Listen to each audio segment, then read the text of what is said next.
ಗರ್ಜನೆ ಕನ್ನಡಿಗರು ಗಲ್ಲಿಯಲ್ಲಿ ಕಿಚ್ಚಿದ್ರೆ ದಿಲ್ಲಿಯಲ್ಲಿ ಕೇಳ್ಬೇಕು. ಹೌದಾ ಅಲ್ವಾ? ಹೌದಾ ಅಲ್ವಾ? ತಾಯಿ ಭುವನೇಶ್ವರಿಗೆ, ತಾಯಿ ಭುವನೇಶ್ವರಿಗೆ, ತಾಯಿ ಭುವನೇಶ್ವರಿಗೆ ಎಲ್ಲ ನನ್ನ ಕನ್ನಡದ ದೇವರುಗಳಿಗೆ ನಮಸ್ಕಾರ.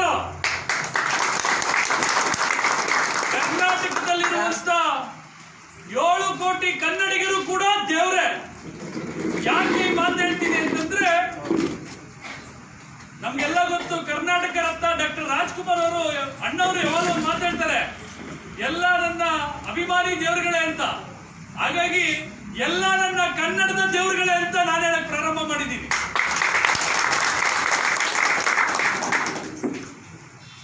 ಇವತ್ತು ಏನು ಕರ್ನಾಟಕ ಪ್ರಜಾಶಕ್ತಿ ಸಮಿತಿ ಯಾದಗಿರಿ ಜಿಲ್ಲಾ ಘಟಕವನ್ನು ಉದ್ಘಾಟನೆ ಮಾಡುವ ಮುಖೇನವಾಗಿ ಯಾದಗಿರಿ ಜಿಲ್ಲೆಯ ಎಲ್ಲ ತಾಲೂಕು, ಹೋಬಳಿ, ಗ್ರಾಮ ಮಟ್ಟದ ಎಲ್ಲ ಪದಾಧಿಕಾರಿಗಳನ್ನು ಇವತ್ತು ಆಯ್ಕೆ ಮಾಡ್ತಾ ಇದ್ದೀವಿ. ಈ ಒಂದು ಯಾದಗಿರಿ ಜಿಲ್ಲೆಯ ಉದ್ಘಾಟನೆ ಕಾರ್ಯಕ್ರಮಕ್ಕೆ ಆಗಮಿಸಿರುವಂತಹ ವೇದಿಕೆ ಮೇಲಿರುವಂತಹ ರಾಜ್ಯ ಉಪಾಧ್ಯಕ್ಷರಾದಂತಹ ಅಭಿಕುಮಾರ್ ಅವರಿಗೆ, ಅದೇ ರೀತಿ ಮತ್ತೊಬ್ಬರು ನಾಯಕರಾದಂತಹ ಶಂಕರ್ ಅವರಿಗೆ, ಘಟಕದ ಅಧ್ಯಕ್ಷರಾದಂತಹ ಮೋಹನ್ ಅವರಿಗೆ, ಕಾರ್ಮಿಕ ಘಟಕದ ಉಪಾಧ್ಯಕ್ಷರಾದಂತಹ ನಮ್ಮ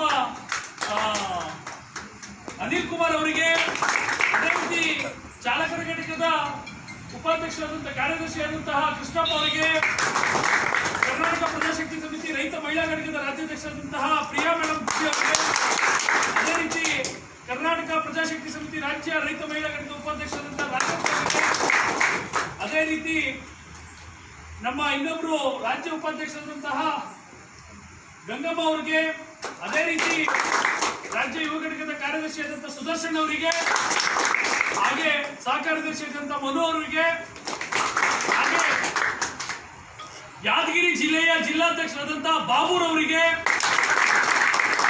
ಅದೇ ರೀತಿ ಯಾದಗಿರಿ ಜಿಲ್ಲೆಯ ಎಲ್ಲ ತಾಲೂಕು ಅಧ್ಯಕ್ಷರು, ಕ್ಷೇತ್ರಾಧ್ಯಕ್ಷರು, ಹೋಬಳಿ ಅಧ್ಯಕ್ಷರು, ಗ್ರಾಮ ಅಧ್ಯಕ್ಷರು ಮತ್ತು ಒಟ್ಟಾರೆಯಾಗಿ ಯಾದಗಿರಿ ಜಿಲ್ಲೆಯ ಎಲ್ಲ ಪದಾಧಿಕಾರಿಗಳು, ಕಾರ್ಯಕರ್ತರಿಗೆ, ಅದೇ ರೀತಿ ಶಾಪುರ ತಾಲೂಕು ಅಧ್ಯಕ್ಷರಾದಂತಹ ಶಂಕರ್ ಅವರು ಮತ್ತು ಎಲ್ಲ ಒಬ್ಬೊಬ್ಬರ ಪದಾಧಿಕಾರಿಗಳಿಗೂ ಓದ್ತೀನಿ. ಎಲ್ಲ ಯಾವ ಪದಾಧಿಕಾರಿಗಳ ಹೆಸರನ್ನು ಕೂಡ ಬಿಡೋದಿಲ್ಲ. ಎಲ್ಲರಿಗೂ ಕೂಡ ನಾನು ಅಭಿನಂದನೆಯನ್ನು ಸಲ್ಲಿಸ್ತೀನಿ. ಯಾಕಂತಂದ್ರೆ ಇವತ್ತು ನಾವೆಲ್ಲರೂ ಕೂಡ ಸಂಘಟಿತರಾಗಬೇಕು.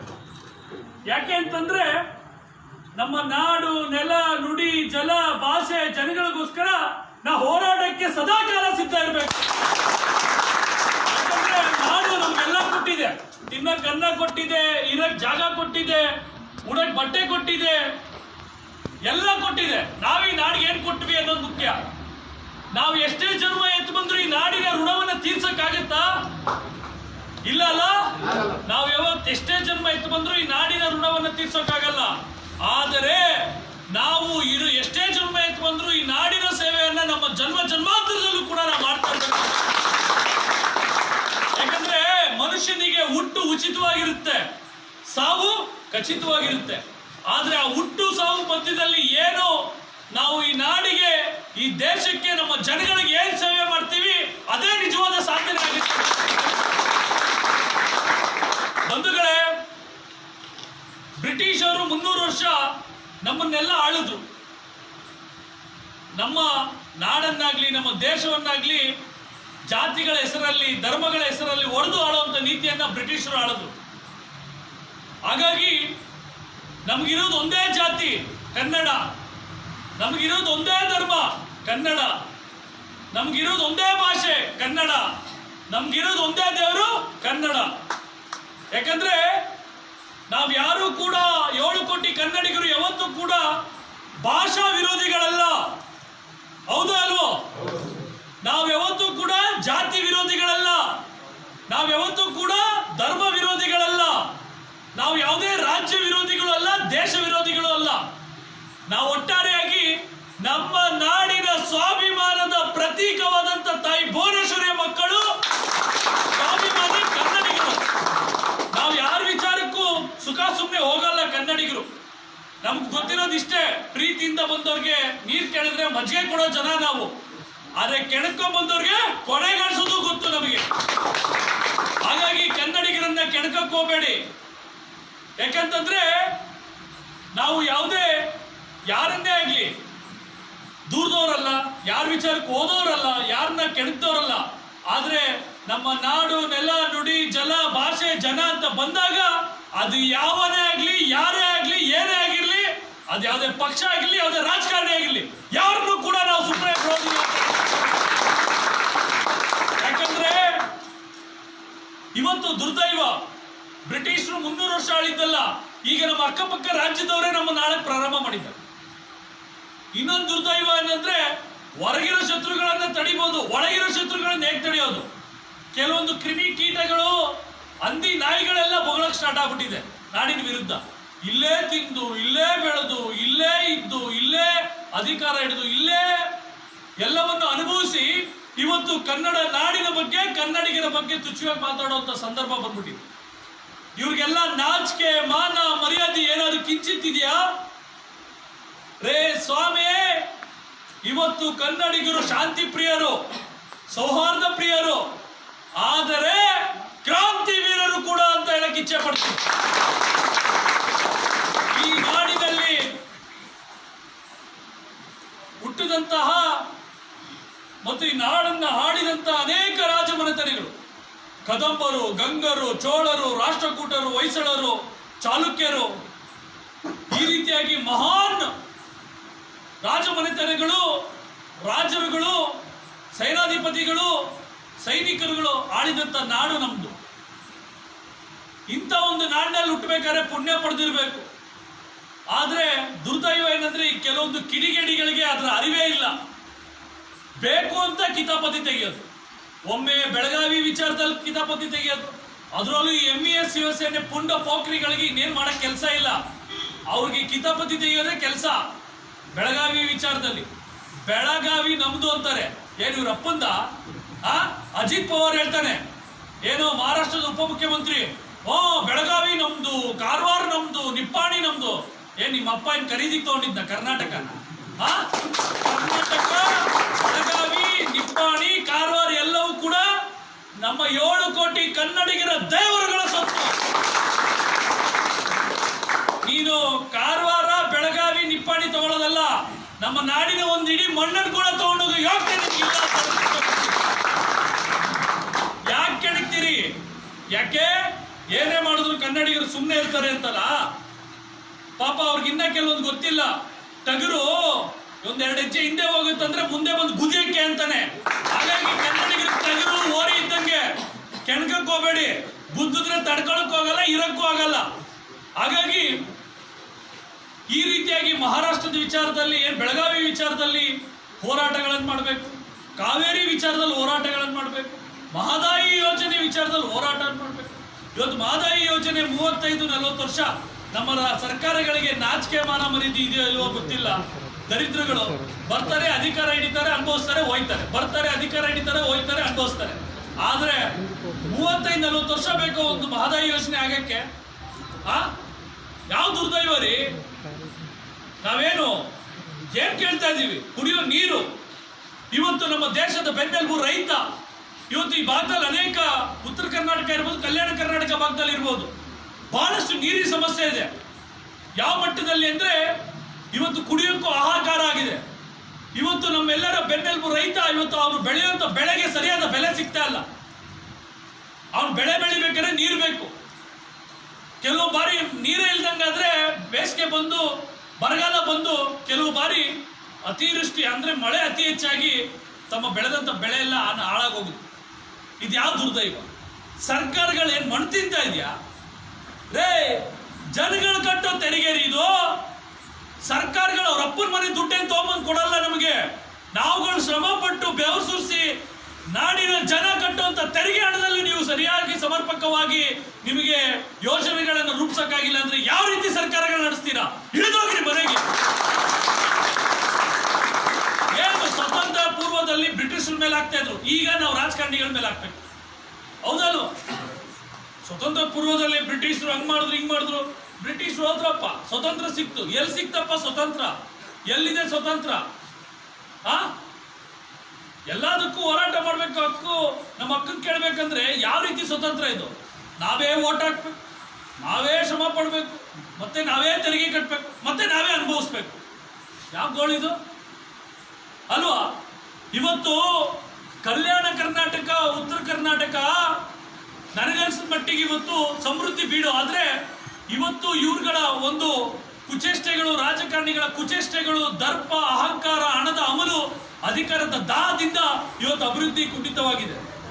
ಈ ಭಾಗದಲ್ಲಿ, ಉತ್ತರ ಕರ್ನಾಟಕ, ಕಲ್ಯಾಣ ಕರ್ನಾಟಕ ಭಾಗದಲ್ಲಿ ಬಹಳಷ್ಟು ನಿರುದ್ಯೋಗ ಸಮಸ್ಯೆ ತಾಂಡವಾಡ್ತಾ ಇದೆ. ಯಾಕೆ? ನಿಮ್ಗಳಿಗೆ ಅಧಿಕಾರ ಇರುತ್ತೆ, ಜನಗಳು ಕಟ್ಟಿರೋ ತೆರಿಗೆ ಹಣ ಇರುತ್ತೆ, ಅದರಲ್ಲಿ ಕೈಗಾರಿಕೆಗಳನ್ನ ಸ್ಥಾಪನೆ ಮಾಡೋಕ್ಕಾಗಲ್ವಾ? ಸಣ್ಣ ಕೈಗಾರಿಕೆ, ದೊಡ್ಡ ಕೈಗಾರಿಕೆ ಸ್ಥಾಪನೆ ಮಾಡಿದ್ರೆ ಉದ್ಯೋಗ ಸೃಷ್ಟಿಯಾಗಲ್ವಾ? ಅದೇ ರೀತಿ ಫ್ಯಾಕ್ಟ್ರಿಗಳು, ಕಂಪ್ನಿಗಳನ್ನ ಸ್ಥಾಪನೆ ಮಾಡಿದ್ರೆ ಉದ್ಯೋಗ ಸೃಷ್ಟಿಯಾಗಲ್ವಾ? ಅದೇ ರೀತಿ MNC IT BT ಕಂಪ್ನಿಗಳನ್ನ ಸ್ಥಾಪನೆ ಮಾಡಿದ್ರೆ ಉದ್ಯೋಗ ಸೃಷ್ಟಿಯಾಗಲ್ವಾ? ಯಾಕೆ? ನಿಮಗೆ ಅದಾಗಬಾರ್ದು. ಈ ಭಾಗದಲ್ಲಿರುವಂತಹ ಉತ್ತರ ಕರ್ನಾಟಕ, ಕಲ್ಯಾಣ ಕರ್ನಾಟಕ ಭಾಗದಲ್ಲಿರುವಂತಹ ಯುವಕರಿಗೆ, ಯುವತಿಯರಿಗೆ, ಇಲ್ಲಿರುವಂತಹವ್ರಿಗೆ ಉದ್ಯೋಗ ಸೃಷ್ಟಿ ಆಗಬಾರ್ದು. ನಿಮ್ಗೆ ಆಗೋ ಮನಸ್ಸಿದ್ರೆ ಇಷ್ಟೊಂದಿಗೆ ಎಷ್ಟೋ ಫ್ಯಾಕ್ಟ್ರಿಗಳು, ಕಂಪ್ನಿಗಳು, ಎಷ್ಟೋ MNC IT BT ಸೆಕ್ಟರ್ಗಳು ಏನೆಲ್ಲ ಸ್ಥಾಪನೆ ಆಗ್ಬಿಡ್ತಾ ಇತ್ತು. ಆದರೆ ನಿಮಗೆ ಆ ಮನಸ್ಥಿತಿ ಇಲ್ಲ. ಯಾಕೆಂದ್ರೆ ಜನ ಹಂಗೆ ಕಷ್ಟದಲ್ಲಿ ನರಳಬೇಕು, ತೊಂದರೆಯಲ್ಲಿ ನರಳಬೇಕು, ನೋವಿನಲ್ಲಿ ಇರಬೇಕು ಅನ್ನೋ ದುರಂತವಾದಂಥ ದುರದೃಷ್ಟ, ದುರಂಕಾರದ ಪರಮಾವಧಿಗಳು ನಿಮಗೆ. ಇವತ್ತು ನಿರುದ್ಯೋಗ ಸಮಸ್ಯೆ ಬಗೆಹರಿಬೇಕು. ನಮ್ಮ ಯುವಕ ಯುವತಿಯರಿಗೆ, ನಮ್ಮ ನಾಡಿನ ಜನಗಳಿಗೆ ಉದ್ಯೋಗ ಸಿಗಬೇಕು.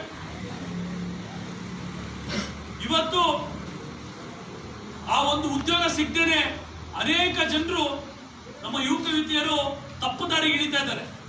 ಯಾವ ಮಟ್ಟದಲ್ಲಿ ಅಂದ್ರೆ ಅವ್ರು ಇಳಿತಾ ಇರೋದಲ್ಲ, ಕೆಲವೊಂದು ದುರಂಕಾರಿಗಳು, ಅಹಂಕಾರಿಗಳು ಈ ಗಾಂಜಾ, ಅಫೀಮು, ಡ್ರಗ್ಸು, ಈ ವ್ಯಸನೀಯಗಳನ್ನ ನಮ್ಮ ಯುವಕ ಯುವತಿಯರಿಗೆ ನೀಡೋ ಮುಖೇನವಾಗಿ ನಮ್ಮ ನಾಡಿನ ಯುವಕರನ್ನ, ಯುವತಿಯರನ್ನ ಮುಂದಿನ ಭವಿಷ್ಯ ಅಂತಂದ್ವಿ. ಆದ್ರೆ ಆ ಭವಿಷ್ಯವನ್ನ ತಪ್ಪಿಸುವಂತ ಕೆಲಸಗಳನ್ನ ಕೆಲವು ಸ್ವಾರ್ಥಿಗಳು ಮಾಡ್ತಾ ಇದ್ದಾರೆ.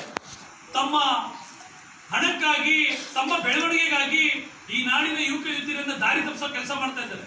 ಇದನ್ನ ತಡಿಬೇಕು. ಯಾಕಂತಂದ್ರೆ ಈ ಮಾದಕ ವಸ್ತುಗಳನ್ನ ತಡಿಬೇಕಾದ್ರೆ ಬರೇ ಪಾಪ ಪೊಲೀಸ್ ಇಲಾಖೆ ಅಥವಾ ಸರ್ಕಾರ ಮಾಡ್ಲಿ ಅಂತ ಕೂರ್ಬಾರ್ದು. ನಾವು ಕೂಡ ಈ ರೀತಿ ಯಾವ್ದಾದ್ರು ಕಂಡು ಬಂದ್ರೆ ದುಶ್ಚಟಗಳನ್ನ, ಮಾದಕ ವಸ್ತುಗಳನ್ನ ಸರಬರಾಜು ಮಾಡೋರು ಯಾರೇ ಕಂಡು ಬಂದ್ರು ಅವ್ರನ್ನ ಶಿಕ್ಷಿಸಿ, ಅವ್ರನ್ನ ತಗೊಂಡೋಗಿ ಸ್ಟೇಷನ್ ಇಟ್ಕೊಂಡು ಜೈಲಿಗೆ ಕಳಿಸುವಂತ ಕೆಲಸವನ್ನ ನಮ್ಮ ಎಲ್ಲ ಯುವಕ ಯುವತಿಯರು ಮಾಡಬೇಕು. ಅದೇ ರೀತಿ ಉದ್ಯೋಗ, ಶಿಕ್ಷಣ ಇವತ್ತು ಯಾವ ಮಟ್ಟದಲ್ಲಿ ಆಗಿದೆ ಅಂದ್ರೆ LKG UKGಗೆ ಸೇರಿಸ್ಬೇಕಾದ್ರೆ ಲಕ್ಷಾಂತರ ರೂಪಾಯಿ ಬೇಕು. ಎಲ್ಲಿ ತರ್ತಾರ್ರಿ ನಮ್ಮ ಜನ? ಪಾಪ ಎಲ್ಲಿ ತರ್ತಾರೆ? ಹೆಂಗ್ ತರ್ತಾರೆ? ನಾನು ಶಾಲೆ ದಿನಗಳಲ್ಲೆಲ್ಲ ಓದಿದ್ದು, ನಾನು ಸರ್ಕಾರಿ ಶಾಲೆಯಲ್ಲೇ ಓದಿದ್ದು. ನಾನೇನು ಯಾವುದೇ ಪ್ರೈವೇಟ್ ಗಿವೇಟಲ್ಲಿ ಏನು ಓದಿಲ್ಲ, ಸರ್ಕಾರಿ ಶಾಲೆಯಲ್ಲೇ ಓದಿದ್ದು. ಅವಾಗ ಬರೀ 150, 200, 300 ರೂಪಾಯಿ ಫೀಸ್ ಕಟ್ಟಿದ್ರೆ ಮುಗ್ದೋಗ್ತಾ ಇತ್ತು, ಒಂದು ವರ್ಷ ಕಳೀತಾ ಇತ್ತು. ಈಗ 1 ಲಕ್ಷ, 2 ಲಕ್ಷ, 3 ಲಕ್ಷ LKG UKG. ಎಲ್ಲಿ ಹೋಗ್ತಾರೆ? ಎಲ್ಲಿ ಕಟ್ತಾರೆ? ಏನ್ ಮಾಡ್ತಾರೆ? ಇವತ್ತು ಒಂದು ದಿನ ದುಡಿದು 100 ರೂಪಾಯಿ ತಿನ್ನಕ್ಕಾಗ್ತಾ ಇಲ್ಲ ನಮ್ಮ ಜನಕ್ಕೆ. ತಿಂಗಳೆಲ್ಲ ಫೇವರೇಟ್ಸ್ 1000 ರೂಪಾಯಿ ತಿನ್ನಕ್ಕಾಗ್ತಾ ಇಲ್ಲ. ಹೇಗೆ ಕಟ್ತಾರೆ ಲಕ್ಷ ಲಕ್ಷವನ್ನ? ಉಚಿತ ಶಿಕ್ಷಣವನ್ನ, ನೀತಿಯನ್ನ ಜಾರಿಗೆ ತರಬೇಕು. ಸರ್ಕಾರ, ರಾಜ್ಯ ಸರ್ಕಾರ ಇರ್ಬೋದು, ಕೇಂದ್ರ ಸರ್ಕಾರ ಇರ್ಬೋದು, ಉಚಿತ ಶಿಕ್ಷಣ ನೀತಿಯನ್ನ ಜಾರಿಗೊಳಿಸಿ ನಮ್ಮ ಕನ್ನಡದ ಮಕ್ಕಳಿಗೆ ಶಿಕ್ಷಣವನ್ನು ನೀಡಿ. ಎಲ್ಲರೂ ವಿದ್ಯಾವಂತರಾಗಬೇಕು, ಶಿಕ್ಷಣದ ಕ್ರಾಂತಿ ಆಗಬೇಕು. ಬಸವಣ್ಣನವರು ಮಾತಾಡ್ತಾರೆ, ಸರ್ವರಿಗೂ ಸಮಪಾಲು, ಸರ್ವರಿಗೂ ಸಮಬಾಳು. ಎಲ್ಲಿದೆ ಸಮಪಾಲು? ಎಲ್ಲಿದೆ ಸಮಬಾಳು? ಎಲ್ಲ ಇರೋ ಜಾಗಕ್ಕೆ ಹೋಗ್ತಾ ಇದೆ. ಆಸ್ತಿವಂತರಿಗೆ ಆಸ್ತಿ ಹೋಗ್ತಾ ಇದೆ, ರಾಜಕಾರಣಿಗಳಿಗೆ ಅಧಿಕಾರ ಸಿಗ್ತಾ ಇದೆ. ಬಡವರು ಯಾರನ್ನು ಒಂದು ಅಧಿಕಾರ ಹಿಡಿಯಕ್ಕಾಗುತ್ತಾ? ಬಡವರು ಯಾರನ್ನು ಒಬ್ಬ MLA ಆಗಕ್ಕಾಗುತ್ತಾ? ಬಡವರು ಯಾರನ್ನು ಒಬ್ರು ಕೌನ್ಸಿಲರ್ ಆಗಕ್ಕಾಗುತ್ತಾ? ಬಡವರು ಯಾರನ್ನು ಒಬ್ರು ಮಿನಿಸ್ಟರ್ ಆಗಕ್ಕಾಗುತ್ತಾ? ಬಡವರು ಯಾರನ್ನು ಒಂದು ಮುಖ್ಯಮಂತ್ರಿ ಆಗಕ್ಕಾಗುತ್ತಾ? ಯಾರು ಆಗಕ್ಕಾಗ್ತಲ್ಲ. ಯಾಕೆ? ಇರೋರ ಹತ್ರನೇ ಎಲ್ಲ ತುಂಬ್ಕೊಂತ ಇದೆಯಲ್ಲ. ಇಲ್ದಿರೋರು ಏನ್ ಮಾಡ್ತಾ ಇದ್ದಾರೆ? ಏನಿಲ್ಲ. ಇಲ್ದಿರೋರು ಕಷ್ಟ, ನೋವು, ದುಃಖ, ಸಂಕಟಗಳಲ್ಲಿ ವಿಲ ಅಂತ ಒದ್ದಾಡ್ತಾ ಇದ್ದಾರೆ. ಇವತ್ತು ಅವೆಲ್ಲ ಬಗೆಹರಿಬೇಕು ಅಂದ್ರೆ ಒಂದು ಉದ್ಯೋಗ ಕ್ರಾಂತಿ, ಇನ್ನೊಂದು ಶಿಕ್ಷಣದ ಕ್ರಾಂತಿ. ಒಂದು ಉದ್ಯೋಗ ಕ್ರಾಂತಿ, ಇನ್ನೊಂದು ಶಿಕ್ಷಣದ ಕ್ರಾಂತಿ. ಯಾಕಂದ್ರೆ ಸರಿಯಾದ ಉದ್ಯೋಗಗಳನ್ನು ನಮ್ಮ ನಾಡಿನ ಕನ್ನಡದ ಬಂಧುಗಳಿಗೆ ಕೊಟ್ರೆ ಸರ್ಕಾರಕ್ಕೆ ಬೇಕಾದ್ರೆ ಸಾಲವನ್ನು ಕೊಡೋಷ್ಟು ತಾಕತ್ತು ನಮ್ಮ ಕನ್ನಡ ನಾಡಿನ ಜನಕ್ಕಿದೆ. ಆದ್ರೆ ಉದ್ಯೋಗ ಸೃಷ್ಟಿ ಮಾಡ್ತಾ ಇಲ್ಲ. ಅದು ಬೇಕಾಗಿಲ್ಲ. ಈ ಭಾಗದಲ್ಲಿ ಎಲ್ಲಿದೆ ನನಗೆ ಹೇಳಿ, ಎಲ್ಲಿದೆ ಕಂಪ್ನಿಗಳು, ಫ್ಯಾಕ್ಟ್ರಿಗಳು, MNC ಎಲ್ಲಿದೆ, IT-BT ಸೆಕ್ಟರ್ ಎಲ್ಲಿದೆ, ಎಲ್ಲಿದೆ ದೊಡ್ಡ ಕೈಗಾರಿಕೆ, ಎಲ್ಲಿದೆ ಸಣ್ಣ ಕೈಗಾರಿಕೆ, ಎಲ್ಲಿದೆ ಗುಡಿ ಕೈಗಾರಿಕೆ, ಎಲ್ಲಿದೆ? ಎಲ್ಲೂ ಇಲ್ಲ. ಜನ ಕಷ್ಟದಲ್ಲೇ ಇರ್ಬೇಕು, ನೋವಲ್ಲೇ ಇರ್ಬೇಕು. ನಮ್ಮ ರಾಜಕಾರಣಿಗಳಿಗೆ, ನಮ್ಮ ಸರ್ಕಾರಗಳಿಗೆ ಗೊತ್ತಿರೋದಿಷ್ಟೇ.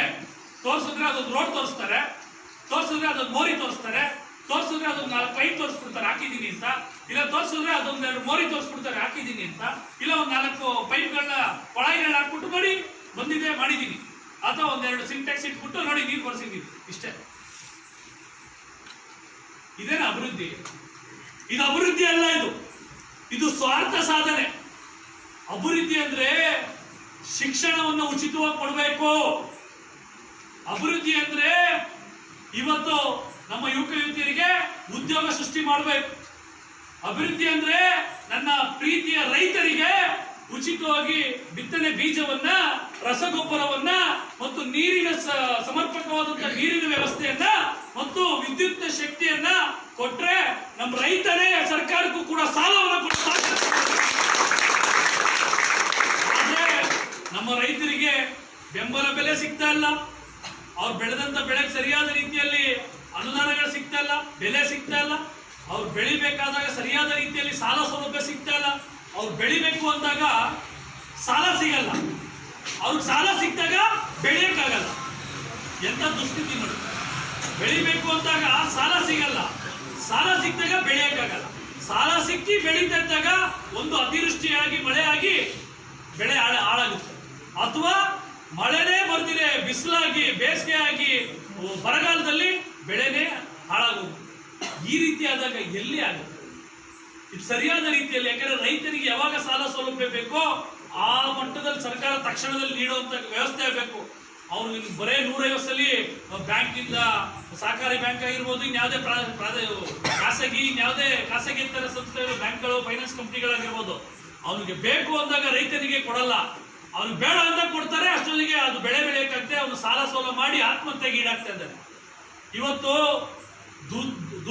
ದುಸ್ಥಿತಿ ಇಡೀ ನಮ್ಮ ದೇಶ ಮತ್ತು ನಮ್ಮ ನಾಡಿನಲ್ಲಿ 82% ಕೃಷಿಕರಿದ್ದು ಇವತ್ತು ಕ್ಷೀಣಿಸ್ತಾ ಹೋಗ್ತಾ ಇದೆ. ಯಾಕಂದ್ರೆ ರೈತನಿಗೆ ಅವನು ಬೆಳೆದಂತ ಬೆಳೆಗೆ ಬೆಲೆ ಸಿಗ್ತಾ ಇಲ್ಲ. ರೈತ ಗಟ್ಟಿ ಆಗ್ಬೇಕು, ರೈತ ಬೆಳಿಬೇಕು, ರೈತ ದೊಡ್ಡ ಮಟ್ಟದಲ್ಲಿ ಇರಬೇಕು. ರೈತ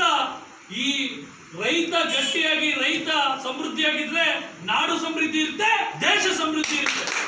ಸರ್ಕಾರಗಳಿಗೆ ರೈತನೇ ಸಾಲ ಕೊಡ್ತಾನೆ. ಆ ಕೆಲಸವನ್ನ ಸರ್ಕಾರಗಳು ಮಾಡ್ಬೇಕು. ಯಾಕಂತಂದ್ರೆ ಸ್ವಾಮಿ ವಿವೇಕಾನಂದ ಮಾತಾಡ್ತಾರೆ, ನನಗೆ ದೇಶವನ್ನ ಕಟ್ಟಕ್ಕೆ 100 ಕೋಟಿ ಜನ ಬೇಡ, 100 ಜನ ಉಕ್ಕಿನ ಯುವಕರನ್ನ ಕೊಡಿ, ಇಡೀ ದೇಶವನ್ನು ಕಟ್ಟಿ ತೋರಿಸ್ತೀನಿ ಅಂತ. ನನಗನ್ನಿಸ್ತಾ ಇದೆ ಇಲ್ಲಿರುವಂತ ಕನ್ನಡದ ಅಭಿಮಾನಿಗಳು ಸಾಕು, ಕನ್ನಡ ನಾಡು ನೆಲ. ಬಂಧುಗಳೇ, ಬಾಬಾ ಸಾಹೇಬ್ ಅಂಬೇಡ್ಕರ್ ಅವರು ಮಾತಾಡ್ತಾರೆ, ಶಿಕ್ಷಣ, ಸಂಘಟನೆ, ಹೋರಾಟ. ನೋಡಿ, ಶಿಕ್ಷಣನೂ ಸಿಗ್ಬೇಕು, ನಾವು ಸಂಘಟಿತರಾಗಬೇಕು, ಹೋರಾಟವನ್ನು ಮಾಡಬೇಕು. ಯಾಕಂದ್ರೆ ನಾವೆಲ್ಲ ಹೋರಾಟಗಾರರಾಗಿಲ್ಲ ಅಂದ್ರೆ ನಿಜವಾಗ್ಲೂ ನಮ್ಮ ಹಕ್ಕುಗಳು ನಮಗೆ ಸಿಗಲ್ಲ. ಹೌದಾ ಅಲ್ವೋ? ಇವತ್ತು ಪಾಪ ವಯಸ್ಸಾದ ವೃದ್ಧರಿಗೆ, ಅಂಗವಿಕಲರಿಗೆ, ವಿಧವೆಯರಿಗೆ ಒಂದು ವಿಧವಾ ವೇತನ ಇರ್ಬೋದು, ಅಂಗವಿಕಲರ ವೇತನ ಇರ್ಬೋದು, ವೃದ್ಧಾಪ್ಯ ವೇತನ ಇರ್ಬೋದು, ಬರೋ 500 ರೂಪಾಯಿ 1000 ರೂಪಾಯಿಗೆ ಆ ಅಧಿಕಾರಿಗಳು ಎಂತ ಲುಚ್ಚ ಅಧಿಕಾರಿಗಳಂದ್ರೆ ಪಾಪ ಅಂತವ್ರನ್ನ 100 ಸಲ 50 ಸಲ ಸುತ್ತಿಸ್ತಾರೆ. ಅದೇ ಏನಾದ್ರು ಒಳ್ಳೆ ಆಸ್ತಿವಂತ, ಒಳ್ಳೆ ರಾಜಕಾರಣಿ, ಅಧಿಕಾರಿವಂತ ಯಾರೋ MLA ಮಿನಿಸ್ಟರ್ ಬಂದ್ಬಿಟ್ರೆ ಅವ್ನ ಕೆಲಸ 2 ನಿಮಿಷ ಮಾಡಿ ಕಳ್ಸ್ಬಿಡ್ತಾನೆ, ಸೈನ್ ಮಾಡಿ. ಅವ್ನು ಬಂದಿಲ್ಲಾರು ಕಳ್ಸ್ಬಿಟ್ಟಿರ್ತಾನೆ ಅವ್ನ ಮನೆಗೆ. ಆದ್ರೆ ಇವತ್ತು ನಮ್ಮ ವಯಸ್ಸಾದವರು, ಅಂಗವಿಕಲರು, ವೃದ್ಧರು, ವಿಧವೆಯರು, ಇಂಥವರೆಲ್ಲ ಪಾಪ ಏನಾದ್ರು ಹೋಗಿ ಪೆನ್ಷನ್ ತಗೊಳ್ಳೋದು 500,000 ರೂಪಾಯಿ ಅಂತ ಹೋದ್ರೆ ಅವ್ರಗಳಿಗೆ ಅಳಿಸೋದು. ಅದ್ರ ಜೊತೆ ಈ ಭ್ರಷ್ಟರು, ಕೆಲವೊಬ್ರು ರಾಜಕಾರಣಿ ತರ ಭ್ರಷ್ಟ ಅಧಿಕಾರಿಗಳಿದ್ದಾರೆ. ಕಮಿಷನ್ ನಲ್ಲಿ ಜೀವನ ನಡೆಸೋದು. ನಿನಗೆ 1000 ರೂಪಾಯಿ ಬರ್ಬೇಕಾ, ಆಯ್ತು ಇಲ್ಲೊಂದು 200 ರೂಪಾಯಿ ಕೊಡು, 500 ರೂಪಾಯಿ ಬರ್ಬೇಕಾ, ಇಲ್ಲೊಂದು 100 ರೂಪಾಯಿ ಕೊಡು. ಅಲ್ಲ ಸ್ವಾಮಿ, ಕನಿಕರ ಬೇಡವೇನ್ರಿ? ಇರೋರ ಹತ್ರ ಇಸ್ಕೊಂಡ್ರೆ ಏನೋ ಅನ್ಬೋದು, ನೀವು ಇಲ್ದಿರೋರ ಹತ್ರನೂ ಇಸ್ಕೊಂತೀರಲ್ರಿ. ಭ್ರಷ್ಟಾಚಾರನ ಹೆಂಗೆ ಮಾಡ್ಬಿಟ್ಟವ್ರಂದ್ರೆ ಬದುಕಬೇಕಾದ್ರೂ ಪ್ರಾಣ ಬಿಡ್ತಾರೆ, ಭ್ರಷ್ಟಾಚಾರ ಮಾತ್ರ ಬಿಡಲ್ಲ ನಮ್ಮ ರಾಜಕಾರಣಿಗಳು. ಆ ಭ್ರಷ್ಟರ ವಿರುದ್ಧ ನಾವು ಧ್ವನಿ ಎತ್ತಬೇಕು. ಆ ಭ್ರಷ್ಟ ರಾಜಕಾರಣಿಗಳ ವಿರುದ್ಧ, ಭ್ರಷ್ಟ ಅಧಿಕಾರಿಗಳ ವಿರುದ್ಧ ನಮ್ಮ ಧ್ವನಿ ಎತ್ತಬೇಕು. ಇವತ್ತು ನಾವೆಲ್ಲ ಸಂಘಟಿತರಾಗಿಲ್ಲ ಅಂದ್ರೆ, ನಾವೆಲ್ಲ ಹೋರಾಟವನ್ನ ಕಟ್ಟಲಿಲ್ಲ ಅಂದ್ರೆ, ನಾವೆಲ್ಲ ಹೋರಾಟಗಾರರಾಗಿಲ್ಲ ಅಂದ್ರೆ, ನಾವೆಲ್ಲ ಒಗ್ಗೂಡ್ಲಿಲ್ಲ ಅಂದ್ರೆ ನಮ್ಮ ಜೀವನ ಇದೇ ತರ ನಡೀತಾ ಇರುತ್ತೆ. ಹೇಗೆ ಅಂದ್ರೆ 3 ಹೊತ್ತು ಏನೋ ಭಗವಂತ ತಾಯಿ ಭುವನೇಶ್ವರಿ ಅನ್ನ ಕೊಡ್ತಾರೆ, ತಿನ್ನೋದು, ಒಂದೊತ್ತು ಮಲಗೋದು, 3 ಹೊತ್ತು ತಿನ್ನೋದು, 1 ಹೊತ್ತು ಮಲಗೋದು. ಈ ಜೀವನ ಬೇಕಾ ನಮಗೆ? ಈ ಜೀವನ ಬೇಕಾ? ಬಡವರು ಆಟೋ ಓಡಿಸೋರು ಇರ್ಬೋದು, ಕೂಲಿ ಕಾರ್ಮಿಕ ಇರ್ಬೋದು, ರೈತರ ಮಕ್ಕಳು ಇರ್ಬೋದು, ಪೈಂಟ್ ಹೊಡೆಯೋರು ಇರ್ಬೋದು, ಕಸ ಗುಡಿಸೋರು ಇರ್ಬೋದು, ಅಥವಾ ತಿಪ್ಪೆ ಸಾರಿಸೋರು ಇರ್ಬೋದು, ಚಪ್ಪಲಿ ಹೊಲಿಯೋರು ಇರ್ಬೋದು, ಕೂಲಿ ಕಾರ್ಮಿಕ ಇರ್ಬೋದು, ಅವರ ಮಕ್ಕಳುಗಳು ಈ ನಾಡನ್ನು ಆಳುವಂತವರಾಗಬೇಕು, ಈ ದೇಶವನ್ನು ಆಳುವಂತವರಾಗಬೇಕು. ಅಂತವರು ಒಳ್ಳೊಳ್ಳೆ ಉನ್ನತ ಹುದ್ದೆ ಕೊಡಬೇಕು, ಅಂತವರು ಇಂಜಿನಿಯರ್ ಆಗ್ಬೇಕು, ಅಂತವರು ಡಾಕ್ಟರ್ ಆಗ್ಬೇಕು, ಅಂತವ್ರು ಕೌನ್ಸಿಲರ್ ಆಗ್ಬೇಕು, ಅಂತವ್ರು MLA ಆಗ್ಬೇಕು, ಅಂತವ್ರು ಮಿನಿಸ್ಟರ್ ಆಗ್ಬೇಕು, ಅಂತವ್ರು ಈ ನಾಡನ್ನ ದೇಶವನ್ನ ಆಳ್ಬೇಕು. ಯಾಕೆ ಅಂದ್ರೆ ಅಂತವ್ರಿಗೆ ಹಸುವಿನ ಕೂಗು ಗೊತ್ತಿರುತ್ತೆ, ಅಂತವ್ರಿಗೆ ಹಸುವಿನ ನೋವು ಗೊತ್ತಿರುತ್ತೆ, ಅಂತವ್ರಿಗೆ ಬಡವರ ನೋವು ಏನು ಅಂತ ಗೊತ್ತಿರುತ್ತೆ, ಅಂತವ್ರಿಗೆ ಇಲ್ದವ್ರ ಕಷ್ಟ ಏನು ಅಂತ ಗೊತ್ತಿರುತ್ತೆ. ಹಾಗಾಗಿ ಅವನಿಗೆ ಬಿಸಿಲು ನೋಡಿರ್ತಾರೆ, ಆ ಕಷ್ಟದಲ್ಲಿರೋರು ಮಳೆನೂ ನೋಡಿರ್ತಾರೆ, ಚಳಿನೂ ನೋಡಿರ್ತಾರೆ. ಹಾಗಾಗಿ ಯಾರೇ ಬಡವರು, ಇಲ್ದಿರೋರು, ಮಧ್ಯಮ ವರ್ಗದವರು, ಕೆಳವರ್ಗದವರು ಬಂದ್ರು ಕೂಡ ಅಂತವ್ರಿಗೆ ಸಮರ್ಪಕವಾದಂತ ಕೆಲಸಗಳಾಗುತ್ತೆ. ನಮ್ಮ ನಾಡು ಸುಭಿಕ್ಷವಾಗುತ್ತೆ, ನಮ್ಮ ದೇಶ ಸುಭಿಕ್ಷವಾಗುತ್ತೆ, ನಮ್ಮ ನಾಡು ಮತ್ತು ನಮ್ಮ ದೇಶ ಉತ್ತುಂಗ ಮಟ್ಟದಲ್ಲಿ ಬೆಳೆಯುತ್ತೆ ಅಲ್ವಾ? ರಾಜಕಾರಣಿಗಳು ಹೆಂಗೆ ಅಂದ್ರೆ, ನಾನ್ ಬಂದ್ರೆ ಅದು ಮಾಡ್ಬಿಡ್ತೀನಿ, ನಾನ್ ಬಂದ್ರೆ ಇದನ್ ಮಾಡ್ಬಿಡ್ತೀನಿ. ಕೊನೆಗೆ ಏನ್ ಮಾಡ್ದಪ್ಪ ಅಧಿಕಾರ ಹಿಡಿದಾದ್ಮೇಲೆ ಅಂದ್ರೆ ಏನು ಮಾಡಿರಲ್ಲ, ನಿದ್ದೆ ಹೊಡಿತಾ ಇರ್ತಾನೆ. ಅವ್ರಿಗೆ ಗೊತ್ತಿರೋದು ಒಂದೇ, AC chamber, AC car, AC helicopter, AC flight, ಸಾಕು. ಅಷ್ಟಿದ್ರೆ ಅವ್ರ ಜೀವನ ಪಾವನ.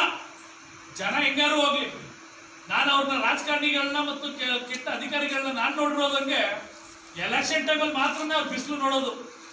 ಆ ಬಿಸಿಲಿಗೂ ಎಷ್ಟಲ್ಲಿ ಚಟ್ನಿ ಹಿಡಿದಿರ್ತಾರೋ, ಎಷ್ಟಲ್ಲಿ ಅದೆಲ್ಲೆಲ್ಲಿ ನೆರಳಲ್ಲಿ ಇಟ್ಕೊಂಡು ಹೋಗಿರ್ತಾರೋ. ಯಾಕಂದ್ರೆ ಅವ್ರಿಗೆ ಪಾಪ ಬಿಸಿಲು ಬೇಡ, ಅವ್ರಿಗೆ ಮಳೆ ನೋಡೋದು ಬೇಡ, ಚಳಿ ನೋಡೋದು ಬೇಡ. ಯಾಕಂದ್ರೆ ಅವರು ಆರೋಗ್ಯವಾಗಿ ಸುಭಿಕ್ಷವಾಗಿರ್ಬೇಕು, ಅವ್ರ ಕುಟುಂಬ ಸುಭಿಕ್ಷವಾಗಿರ್ಬೇಕು. ಈ ರೀತಿ ಭ್ರಷ್ಟ ಅಧಿಕಾರಿಗಳು, ಭ್ರಷ್ಟ ರಾಜಕಾರಣಿಗಳಿಂದ ಇವತ್ತು ಹೋಲಿಸಿದ್ದೋಗಿದೆ. ಇದ್ರ ವಿರುದ್ಧ ನಾವೆಲ್ಲ ಸಮರ ಸಾರಬೇಕು, ನಾವೆಲ್ಲ ಸಂಘಟಿತರಾಗಬೇಕು.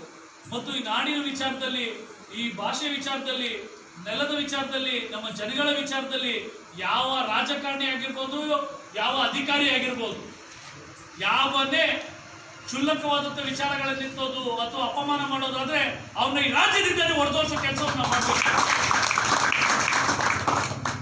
ಹಾಗಾಗಿ ನಾವೆಲ್ಲ ಸಂಘಟಿತರಾಗೋಣ. ಅದೇ ರೀತಿ, ಯಾಕಂದ್ರೆ ಇವತ್ತು ನಾವು ಪುಣ್ಯ ಮಾಡಿದೀವಿ, ಪ್ರಪಂಚದಲ್ಲಿ ಯಾವುದಾದ್ರು ಒಂದು ಭಾಷೆ ತನ್ನ ಸ್ವಂತ ಲಿಪಿ ಏನು ಹೊಂದಿದೆ ಅಂದ್ರೆ ಅದು ಕನ್ನಡ. ಯಾವುದಾದ್ರು ಒಂದು ಭಾಷೆಗೆ ತನ್ನದೇ ಆದಂತ ಸ್ವಂತ ವ್ಯಾಕರಣಗಳು, ವ್ಯಂಜನಗಳು, ಒತ್ತು ದೀರ್ಘಾಕ್ಷರಗಳಿದೆ ಅಂದ್ರೆ ಅದು ಕನ್ನಡ. ಅತಿ ಪುರಾತನವಾದಂತಹ ಸಾವಿರಾರು ವರ್ಷಗಳ ಹಿಂದೆ ಇರುವಂತಹ ಅನೇಕ ಚರಿತ್ರೆ, ಇತಿಹಾಸ ಉಳ್ಳುವಂತ ಭಾಷೆ ಇದ್ರೆ ಅದು ಕನ್ನಡ. ಹಾಗಾಗಿ ನಾವು ಈ ಸುಮಧುರವಾದಂತಹ ಅವಿನಾಭಾವವಾದಂತಹ ಬಾಂಧವ್ಯ ಬೆಸೆಯುವಂತಹ ಭಾಷೆ ಕನ್ನಡ. ಇಂಥ ಭಾಷೆಯನ್ನ ನಾವೇನು ಉತ್ತರ ಕರ್ನಾಟಕ, ಕಲ್ಯಾಣ ಕರ್ನಾಟಕ ಭಾಗಕ್ಕೆ ಹೇಳಲೇಬೇಕಾಗಿಲ್ಲ ಬಿಡಿ, ಕನ್ನಡ ಬಳಸಿ ಬೆಳೆಸಿ ಅಂತ. ಯಾಕಂದ್ರೆ ಇಲ್ಲಿರೋ ಜನ ಹುಟ್ಟು ಗುಣನೇ ಕನ್ನಡ. ಹಾಗಾಗಿ ಆ ಕನ್ನಡವನ್ನ ಉಳಿಸೋದು, ಕನ್ನಡಿಗರನ್ನ ಉಳಿಸೋದು, ಮತ್ತು ಈ ಭಾಗದಲ್ಲಿ ಯಾದಗಿರಿ ಜಿಲ್ಲೆಯಲ್ಲೂ ಕೂಡ ಅನೇಕ ತಾಲೂಕು, ಹೋಬಳಿ, ಗ್ರಾಮ ಮಟ್ಟದಲ್ಲಿ ಬಹಳ ಸಮಸ್ಯೆ ಇರುತ್ತೆ. ಬಂಧುಗಳೇ, ನಮ್ಮ ಹೋರಾಟ ಅಂದ್ರೆ ಬರೇ ನಾಡು, ನೆಲ, ನುಡಿ, ಜಲ, ಭಾಷೆ ವಿಚಾರದಲ್ಲಿ ಮಾತ್ರ ಸಂಬಂಧಪಟ್ಟಿರಬಾರ್ದು. ಇಲ್ಲಿನ ಜನಗಳ ಸಮಸ್ಯೆಗಳು ಕೂಡ ನಮ್ಮ ಸಮಸ್ಯೆ ಅಂತ ನಾವು ಆಲಿಸ್ಬೇಕು. ಕೆಲವೊಬ್ರಿಗೆ ಪೆನ್ಷನ್ ಬಂದಿರಲ್ಲ, ಅವ್ರಿಗೋಗಿ ಪೆನ್ಷನ್ ಕೊಡ್ಸೋ ಕೆಲಸ ಮಾಡಿ. ಕೆಲವೊಬ್ರಿಗೆ ಅಂಗವಿಕಲರಿಗೆ ವೇತನ ಬಂದಿರಲ್ಲ, ಅವ್ರು ಕೊಡ್ಸೋ ಕೆಲಸ ಮಾಡಿ. ಕೆಲವ್ರು ವಿಧವಾ ವೇತನ ಬಂದಿರಲ್ಲ, ಅವ್ರು ಕೊಡ್ಸೋ ಕೆಲಸ ಮಾಡಿ. ಕೆಲವರು ಆಧಾರ್ ಕಾರ್ಡ್ ಆಗಿರಲ್ಲ, ಅದನ್ನ ಮಾಡಿಸೋ ಕೆಲಸ ಮಾಡಿ. ಕೆಲವರು ವೋಟರ್ ID ಆಗಿರಲ್ಲ, ಅದನ್ನ ಮಾಡಿಸೋ ಕೆಲಸ ಮಾಡಿ. ಕೆಲವೊಬ್ಬರಿಗೆ ಪಾಪ ಗ್ಯಾಸ್ ಬಿಲ್ ಹೆಂಗೆ ಗ್ಯಾಸ್ನ ಬುಕ್ ಮಾಡೋದು ಗೊತ್ತಿರಲ್ಲ, ಅದನ್ನ ಮಾಡಿ. ಅಥವಾ ಕೆಲವೊಬ್ಬರಿಗೆ ಜಾಗೃತಿ ಮೂಡಿಸುವಂತ ಕೆಲಸಗಳನ್ನ ಮತ್ತು ಅವ್ರಿಗೆ ಸಹಾಯವಾಗುವಂತ ಕೆಲಸವನ್ನ ಜನಪರವಾಗಿ ನಾವು ಮಾಡಬೇಕು. ನೋಡಿ ಬಂಧುಗಳೇ, ದಿನದಲ್ಲಿ 24 ಗಂಟೆ ಇರುತ್ತೆ. 24 ಗಂಟೆಯಲ್ಲಿ 8 ಗಂಟೆಗಳ ಕಾಲ ನಿಮ್ಮ ನಿದ್ದೆಗಂತ ಕೊಡಿ. ಇನ್ನು ಎಷ್ಟು ಗಂಟೆ ಉಳಿಯುತ್ತೆ? 16 ಗಂಟೆ ಅಲ್ಲ? ಇನ್ನೊಂದು 8 ಗಂಟೆಗಳ ನಿಮ್ಮ ಉದ್ಯೋಗ ಅಥವಾ ಅಂದ್ರೆ ನಿಮ್ಮ ಕೆಲಸ ಏನಿದೆ ಅದು ಕೊಡಿ ಅಲ್ವಾ? ಎಷ್ಟಾಗುತ್ತೆ? ಇನ್ನ 8 ಅವರ್ ಉಳಿಯುತ್ತೆ ಅಲ್ವಾ? 16 ಅವರ್ ಆಯ್ತು. ಇನ್ನ 8 ಅವರಲ್ಲಿ 4 ಅವರ್ ನಿಮ್ಮ ಕುಟುಂಬಕ್ಕಂತ ಕೊಡಿ. ಇನ್ನ ಎಷ್ಟು ಅವರ್ ಉಳಿಯುತ್ತೆ? ಇನ್ನ 4 ಅವರ್. ಇನ್ನೊಂದು 2 ಅವರು ನಾನು ಸಮಾಜಕ್ಕೋಸ್ಕರ, ಜನಕ್ಕೋಸ್ಕರ, ಈ ನಾಡಿಗೋಸ್ಕರ, ನೆಲ, ನುಡಿ, ಜಲ, ಭಾಷೆಗೋಸ್ಕರ ನಾನು ಸಮರ್ಪಕವಾಗಿ ನನ್ನ ಸೇವೆಯನ್ನು ತೊಡಗಿಸ್ಕೋಬೇಕು, ಸೇವೆ ಮಾಡಬೇಕು ಅಂತ 2 ಅವರು ದಿನದಲ್ಲಿ 2 ಗಂಟೆ 2 ತಾಸು ನೀವು ಜನಗಳಿಗೋಸ್ಕರ ಮುಡಿಪಿಡಿ ಅಂತ ನಾನು ಹೇಳಕ್ ಇಚ್ಛೆ ಪಡ್ತೀನಿ. ಅಲ್ವಾ? ನೋಡಿ, ಸಮಾಜದ ಈ ಕೆಟ್ಟ ರಾಜಕಾರಣಿಗಳು, ಭ್ರಷ್ಟ ರಾಜಕಾರಣಿಗಳು, ಭ್ರಷ್ಟ ಅಧಿಕಾರಿಗಳ ಅಂಕುಡೊಂಕುಗಳನ್ನ ಸಂಪೂರ್ಣ ನಮಗೆ ತಿದ್ದಕ್ಕಾಗಿಲ್ಲ ಅಂದ್ರೂ ಅಲ್ಪ ಸ್ವಲ್ಪ ತಿದ್ದಿದ್ರೆ ಅಟ್ಲೀಸ್ಟ್ ಅಲ್ಪ ಸ್ವಲ್ಪದಲ್ಲಿ ಒಂದು ಸ್ವಲ್ಪ ಬಡವರಿಗೆ ಹೆಲ್ಪ್ ಆಗಿರುತ್ತೆ. ಆ ಕೆಲಸವನ್ನ ನಾವು ಮಾಡಬೇಕು. ಇನ್ನೊಂದು 2 ಅವರು ನಿಮ್ಮ ವೈಯಕ್ತಿಕ ಜೀವನವಾದಂತಹ ವಿಚಾರಕ್ಕೆ ಇಟ್ಕೊಳ್ಳಿ. ಅಲ್ವಾ? 24 ಗಂಟೆ ಆಯ್ತಲ್ಲ, ಕುಟುಂಬಕ್ಕೆ ಕೊಟ್ರಿ, ನಿಮ್ಮ ವೈಯಕ್ತಿಕ ಕೊಟ್ರಿ, ಸಮಾಜಕ್ಕೆ ಕೊಟ್ರಿ, ಎಲ್ಲವಕ್ಕೂ ಕೊಟ್ಟಿದ್ದೀರಾ, ಸಾಕಲ್ಲ? ಹಾಗಾಗಿ ತಾವೆಲ್ಲರೂ ಕೂಡ ಸಂಘಟಿತರಾಗಬೇಕು, ಹೋರಾಟಗಾರರಾಗಬೇಕು. ತಾವೆಲ್ಲ ಇನ್ನ ಸಂಘಟನೆಯನ್ನ ಬಲಪಡಿಸಬೇಕು. ಮತ್ತು ಯಾದಗಿರಿ ಜಿಲ್ಲೆಯಲ್ಲಿ ಏನೇನು ಸಮಸ್ಯೆ ಬರುತ್ತೋ, ಸಂಪೂರ್ಣವಾಗಿ ಏನೇ ಸಮಸ್ಯೆ ಬರಲಿ ಅದು ನನ್ನ ಸಮಸ್ಯೆ, ನನ್ನ ಕುಟುಂಬ ಸಮಸ್ಯೆ, ನನ್ನ ಮನೆ ಸಮಸ್ಯೆ ಅಂತ ಅನ್ಕೊಂಡು ಧ್ವನಿ ಎತ್ತಬೇಕು, ಅಲ್ವಾ? ಆಮೇಲೆ ಯಾವುದೇ ರಾಜಕಾರಣಿ, ಭ್ರಷ್ಟ ರಾಜಕಾರಣಿಗಳಿಗೆ, ಭ್ರಷ್ಟ ಅಧಿಕಾರಿಗಳಿಗೆ ಯೋಚನೆ ಮಾಡಬೇಡಿ, ತಲೆ ಕೆಡಿಸ್ಕೋಬೇಡಿ. ಮೇಲೆ ಸೈನಿಕರು ಲೆಕ್ಕ ಹಾಕ್ಬೇಕಾ? ಹೋರಾಟಕ್ಕೆ ನಿಂತಾದ್ಮೇಲೆ ಯಾರು ಎದುರಿಗೆ ಅಂತ ನೋಡ್ಬೇಕಾ ನಾವು? ಇಲ್ಲ ಅಲ್ವಾ? ಯಾಕಂದ್ರೆ ಗಡಿ ಕಾಯುವಂತಹ ಸೈನಿಕರು ಹೊರ ಶತ್ರುಗಳನ್ನ ತಡಿತಾ ಇದ್ದಾರೆ, ಹೊರ ಶತ್ರುಗಳನ್ನ. ಆದ್ರೆ ಒಳ ಶತ್ರುಗಳು ಕೆಲವೊಬ್ರು ಇರ್ತಾರೆ, ಅಂತ ಶತ್ರುಗಳನ್ನ ತಡೆಯಕ್ಕೆ ನೀವೆಲ್ಲ ಸೈನಿಕರಂತೆ ಅಲ್ವಾ? ಇವತ್ತು ಬೆಂಕಿ ಎಲ್ಲ ಅಲ್ಲಿ ಬಿದ್ದಿದೆ, ನನಗೆ ಯಾಕೆ ಅಂತಂದ್ರೆ ನಾಳೆ ಇಲ್ಲಿ ಬಿದ್ರೆ ಅದು ನಮಗೆ ಅಂತ ಅಲ್ವಾ? ಆ ಬೆಂಕಿ ಬೀಳೋಕ್ಕಿಂತ ಮುಂಚೆ ಇಲ್ಲಿಗೆ ನಾವು ಆ ಬೆಂಕಿ ನಾರಿಸಿದ್ರೆ ಇಲ್ಲೂ ಬಿಡಲ್ಲ, ಅಲ್ಲೂ ಬಿಡಲ್ಲ, ಎಲ್ಲೂ ಬಿಡಲ್ಲ. ಹಾಗಾಗಿ ಅಂತ ಹೋರಾಟಗಾರರು ನೀವಾಗಬೇಕು, ಅಂತ ಕ್ರಾಂತಿಕಾರಿಗಳು ನೀವಾಗಬೇಕು. ನೋಡಿ, ವಿಶ್ವೇಶ್ವರಯ್ಯ ಅವರು ಹೇಳಿದ ಒಂದು ಏನು, ಸ್ವಾಮಿ ವಿವೇಕಾನಂದ ಅವರು ಹೇಳಿದ ಮಾತಲ್ಲಿ ಎಷ್ಟು ಗತ್ತಿತ್ತು ಅಂದ್ರೆ, ನನಗೆ ದೇಶ ಕಟ್ಟಕ್ಕೆ 100 ಕೋಟಿ ಜನ ಬೇಡ, 100 ಜನ ಉಕ್ಕಿನ ಯುವಕರನ್ನ ಕೊಡಿ, ದೇಶವನ್ನು ಕಟ್ಟಿ ತೋರಿಸ್ತೀನಿ ಅಂದ್ರೆ ನಮ್ಮಲ್ಲಿ ಎಂತ ಶಕ್ತಿ ಇದೆ ಅಂತ ನಾವು ಆಲೋಚನೆ ಮಾಡಬೇಕು, ಅಲ್ವಾ? ಹಾಗಾಗಿ ನಾವೆಲ್ಲರೂ ಕೂಡ ಸಂಘಟಿತರಾಗೋಣ, ನಾವೆಲ್ಲರೂ ಕೂಡ ಹೋರಾಟಗಾರರಾಗೋಣ, ನಾವೆಲ್ಲರೂ ಕೂಡ ಸಂಘಟನೆಯನ್ನು ಬಲಪಡಿಸೋಣ. ಇವತ್ತು ಕರ್ನಾಟಕ ಪ್ರಜಾಶಕ್ತಿ ಸಮಿತಿ ಇಡೀ ರಾಜ್ಯದ 30 ಜಿಲ್ಲೆಯಲ್ಲೂ, ಎಲ್ಲ ತಾಲೂಕು, ಹೋಬಳಿ, ಗ್ರಾಮ ಮಟ್ಟದಲ್ಲೂ ಬಹಳ ಗಟ್ಟಿತನದಿಂದ ತನ್ನ ಸಂಘಟನೆಯನ್ನ, ನಾಡಿನ ಸೇವೆಯನ್ನ ಮಾಡ್ತಾ ಬರ್ತಾ ಇದೆ. ನನ್ನ ಉಸಿರಿರೋ ತನಕ, ಕೊನೆ ಉಸಿರಿರೋ ತನಕ ಈ ನಾಡಿನ ಸೇವೆಗೆ ನನ್ನ ಜೀವನ ಮುಟ್ಟಾಗಿದೆ. ಸಮಿತಿ ಹಾಗೂ ಕರ್ನಾಟಕ ಪರ ಸಂಘಟನೆ ಒಕ್ಕೂಟ ಕರ್ನಾಟಕದ 30 ಜಿಲ್ಲೆಗಳ ಜೊತೆಗೆ ಗೋವಾದಲ್ಲೂ, ಪಣಜಿಯಲ್ಲೂ ಮತ್ತು ಮಹಾರಾಷ್ಟ್ರದ ಥಾಣೆಯಲ್ಲೂ, ಅದೇ ರೀತಿ ಅಬುದಾಬಿ, ಕತ್ತರು, ಜರ್ಮನ್, ಈ ರೀತಿಯಾಗಿ ಅನೇಕ ದೇಶಗಳಲ್ಲೂ ಕೂಡ ತನ್ನ ತಾಕತ್ತನ್ನ, ತನ್ನ ಕನ್ನಡ ನಾಡಿನ ಸೇವೆಯನ್ನ ದೇಶ ವಿದೇಶಗಳಲ್ಲೂ ಕೂಡ ಪಸರಿಸ್ತಾ ಇದೆ. ಕಾರಣ ಇಷ್ಟೇ, ಯಾಕಂದ್ರೆ ನಾವು ಹುಟ್ಟಿದಾಗ ಏನು ತಗೊಂಡ್ಬರಲ್ಲ, ಹೋದಾಗ ಸತ್ತಾಗ ಏನು ತಗೊಂಡೋಗಲ್ಲ. ಆದ್ರೆ ಹುಟ್ಟು ಸಾವು ಮಧ್ಯದಲ್ಲಿ ಏನು ನಮ್ಮ ಸೇವೆ ಮಾಡಿರ್ತೀವಿ ಅದು ಶಾಶ್ವತವಾಗಿ ಉಳಿಯುತ್ತೆ, ಅದೇ ನಮ್ಮ ಸಾಧನೆ ಆಗಿರುತ್ತೆ. ಹಾಗಾಗಿ ನಾವೆಲ್ಲ ಆ ದಿಕ್ಕು ಕಡೆಗೆ ನಾವು ನಡಿಬೇಕು, ನಾವೆಲ್ಲರೂ ಜಾಗೃತಿ ಮೂಡಿಸೋ ಕಡೆಗೆ ಮುನ್ನುಗ್ಗಬೇಕು. ಶಿಕ್ಷಣವನ್ನ ಪ್ರತಿಯೊಬ್ಬರಿಗೂ ತಲುಪಿಸೋ ನಿಟ್ಟಿನಲ್ಲಿ ನಾವೆಲ್ಲರೂ ಕೈ ಜೋಡಿಸ್ಬೇಕು. ಉದ್ಯೋಗಗಳು ಪ್ರತಿಯೊಬ್ಬರಿಗೂ ತಲುಪಿಸೋ ನಿಟ್ಟಿನಲ್ಲಿ ನಾವೆಲ್ಲರೂ ಮುಂದಾಗಬೇಕು. ಇಲ್ಲ ಅಂತಂದ್ರೆ ಬಹಳಷ್ಟು ಸಂಕಷ್ಟಕ್ಕೆ, ಕಷ್ಟಕ್ಕೆ, ನೋವಿಗೆ, ತೊಂದರೆಗೆ ನಾವು ಈಡಾಗಬೇಕಾಗುತ್ತೆ. ಅದೇ ರೀತಿ ರೈತನಿಗೆ ಏನೇ ಸಮಸ್ಯೆ ಬಂದ್ರು ನೀವು ಧ್ವನಿ ಎತ್ತಿ ತಕ್ಷಣದಲ್ಲೇ, ಯಾಕಂದ್ರೆ ಆ ರೈತ ಉಳಿಬೇಕು. ಆ ರೈತ ಯಾವತ್ತು ಆ ರೈತ ನಮ್ಮ ನಾಡಿನ ದೇಶದ ಬೆನ್ನೆಲುಬು. ಆ ರೈತನನ್ನ ಉಳಿಸೋ ಕೆಲಸವನ್ನ, ರೈತನನ್ನ ಬೆಳೆಸೋ ಕೆಲಸವನ್ನ ನಾವು ಮಾಡ್ಬೇಕು. ಯಾಕಂದ್ರೆ ಸರ್ಕಾರಗಳು, ಅಧಿಕಾರಿಗಳು, ಭ್ರಷ್ಟ ಅಧಿಕಾರಿಗಳು, ಭ್ರಷ್ಟ ರಾಜಕಾರಣಿಗಳು ಕಣ್ಮುಚ್ಚಿ ಕೂತಿರ್ತಾರೆ. ಅವ್ರ ಕುಟುಂಬ ಬೆಳಿಬೇಕು, ಅವ್ರ ಮಕ್ಕಳು, ಮರಿಮಕ್ಕಳು, ಅವ್ರ ಮಕ್ಕಳು ತಿನ್ಕೊಂಡು ಕೂತಿರ್ಬೇಕಷ್ಟೇ. ಅವ್ರಿಗೆ ಒಂದೇನಾದ್ರು ಪರಿಜ್ಞಾನ, ಒಂದ್ ಸ್ವಲ್ಪ ಮನಸ್ಸಿಗೆ ಬಂದ್ಬಿಟ್ರೆ ಭ್ರಷ್ಟ ಅಧಿಕಾರಿಗಳು, ಭ್ರಷ್ಟ ರಾಜಕಾರಣಿಗಳಿಗೆ ಅವ್ರು ನಿಜವಾಗ್ಲೂ ಮಾಡಕ್ ಹೋಗಲ್ಲ. ಹೌದಪ್ಪ, ನಾನೇನು 500,000 ವರ್ಷ ಇರಲ್ಲ, ಇರೋದೇ ಒಂದು 50-60 ವರ್ಷದಲ್ಲಿ ಯಾಕಪ್ಪ ಇಷ್ಟೆಲ್ಲ ಅಂತ ಯೋಚನೆ ಮಾಡ್ಬಿಟ್ರೆ ಇಷ್ಟೆಲ್ಲ ಇರ್ತಾ ಇರ್ಲಿಲ್ಲ. ಆದ್ರೆ ಇವತ್ತು ಹೆಂಗಾಗಿದೆ ಅಂದ್ರೆ, ಇರೋ 50-60 ವರ್ಷ ಇರಲಿ, 5 ನಿಮಿಷ ಇರಲಿ, ಅಯ್ಯೋ ಅದು ನಂಗೆ ಬೇಕು ಅಂತ ದುರ್ಬುದ್ಧಿ ಉಳ್ಳಂತ ದರಿದ್ರ ರಾಜಕಾರಣಿಗಳು, ದರಿದ್ರ ಅಧಿಕಾರಿಗಳು. ಹಾಗಾಗಿ ನೀವೆಲ್ಲ ಹೋರಾಟಗಾರರಾಗಬೇಕು, ಸಂಘಟಿತರಾಗಬೇಕು. ನೀವೆಲ್ಲರೂ ಕೂಡ ಅಧಿಕಾರಗಳನ್ನು ಹಿಡಿಬೇಕು, ನೀವೆಲ್ಲರೂ ಕೂಡ ಮುನ್ನುಗ್ಗಬೇಕು. ನಿಮ್ಮ ಕೈಯಲ್ಲಿ ಅಧಿಕಾರಗಳು ಸಿಗೋ ರೀತಿಯಲ್ಲಿ ನೀವು ಮುನ್ನುಗ್ಗಬೇಕು ಅಂತ ಹೇಳಕ್ ಇಚ್ಛೆ ಪಡ್ತೀನಿ ಬಂಧುಗಳೇ. ನಾನು ಕೂಡ ಒಂದು ಅನಾಥಾಶ್ರಮ ಮಾಡಿದ್ದೀನಿ, ಒಂದು 50 ಜನ ತಂದೆ ತಾಯಿದಂತ ಮಕ್ಕಳನ್ನ ಸಾಕ್ತಾ ಇದ್ದೀನಿ. ಯಾಕೆ ಹೇಳಿದೆ ಗೊತ್ತಾ? ಹುಡುಗ್ರೆ ಅಳ್ಳ, ನನ್ನ ಕೈಯಲ್ಲಿ ಒಂದು 50 ಜನಕ್ಕೆ ಮಾಡಕ್ ಆಗ್ಬೋದು, ಇನ್ನೊಬ್ಬ 50 ಜನಕ್ಕೆ ಮಾಡ್ಬೋದು, ಇನ್ನೊಬ್ಬ 10 ಜನಕ್ಕೂ, 5 ಜನಕ್ಕೂ, ಒಬ್ರಿಗೂ.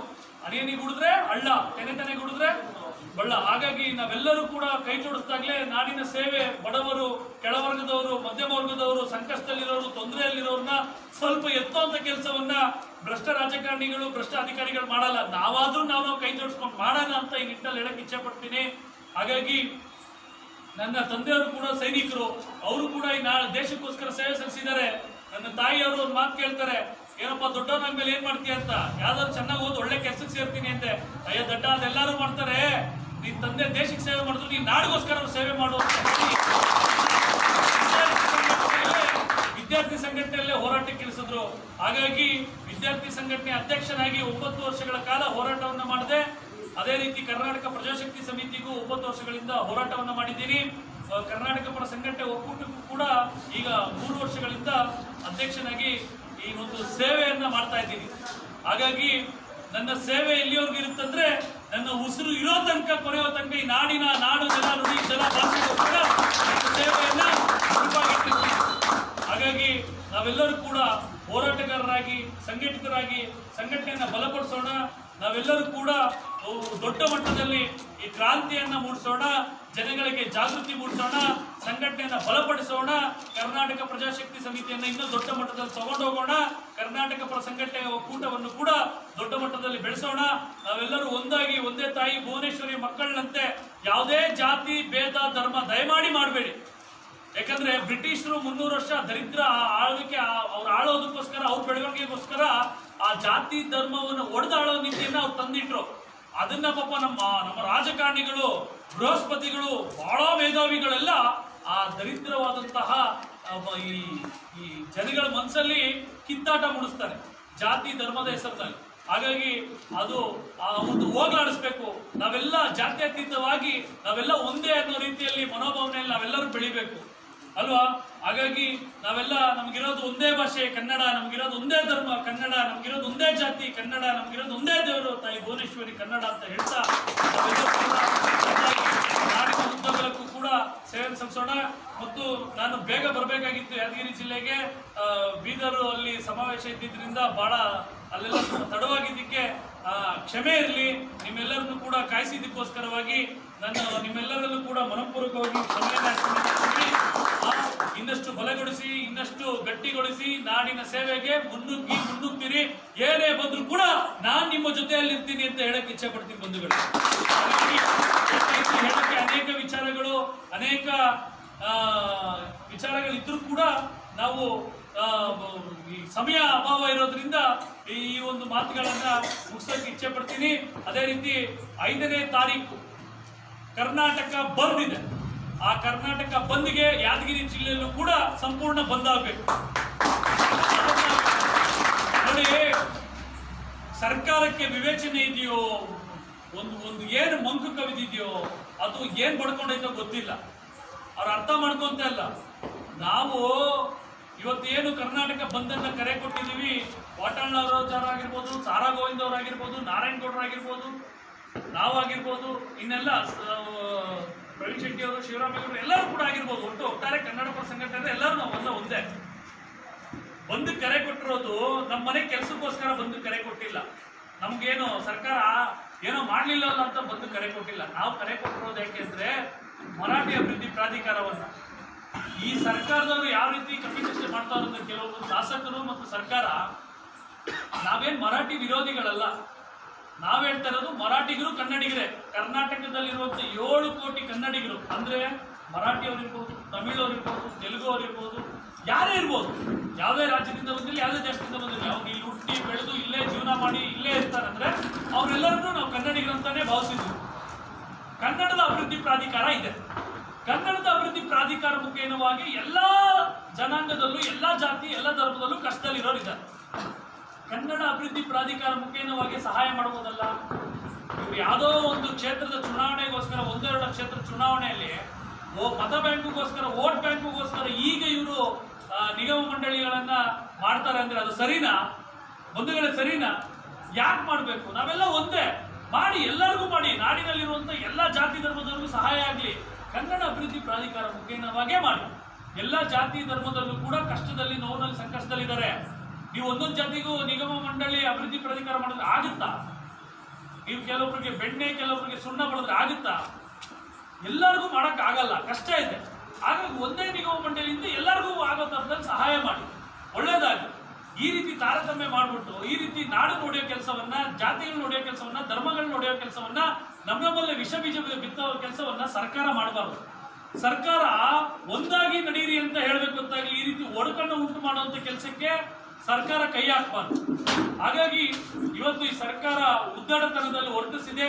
ಇದರಲ್ಲಿರೋ ಕೆಲವೊಬ್ಬರು ಶಾಸಕರಂತೂ ಏನೋ ದೊಡ್ಡ ಇವರೇ ಪಾಳ್ಯಗಾರರು, ಇವರೇ ಸರ್ಕಾರ ನಡೆಸ್ತಾರೆ ಅನ್ನೋ ರೀತಿಯಲ್ಲಿ ಉದ್ದಟತನವಾದಂತ ಹೇಳಿಕೆಗಳನ್ನ ಕೊಡ್ತಾ ಇದ್ದಾರೆ.